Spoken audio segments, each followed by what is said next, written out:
uka bo'y bilan vaznni o'lchab, kaloriyani hisob-kitob qilsa bo'lar ekan. Qanaqa bo'ladi? Bo'ladi, yosh ham qo'shish kerak bunda.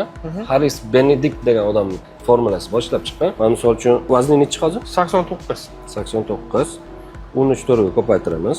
Bo'ying 1.85. 1.85. 4.8 ga ko'paytiramiz. 88.36 ni qo'shib olamiz. Yoshing? Yosh 24 da.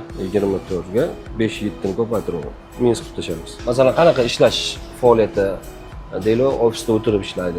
Ofisda o'tirib ishlayman, Ofisda kompyuterda. ishlaydigan odamlar, misol uchun koeffitsiyenti, harakat koeffitsiyenti 1-2 da bo'linadi o'rtacha.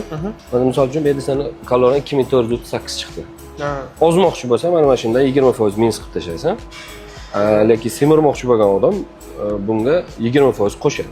Shu o'rinda bitta narsani aytib o'tib ketmoqchiman. Ko'pchilik aytadiki, dieta qilmasdan ozish kerak, ozdiramiz, semirtiramiz deyshadi. Lekin ovqatdagi oqsil uglevodlarni har doim sifatiga e'tibor berish kerak. Men maslahat bermayman, misol uchun dieta qilmasdan ozishni. Chunki men oldimga ko'p kelishdi, dieta qilmasdan kaloriyalarni 50% ga kamaytirib, tez vес tashlashgan.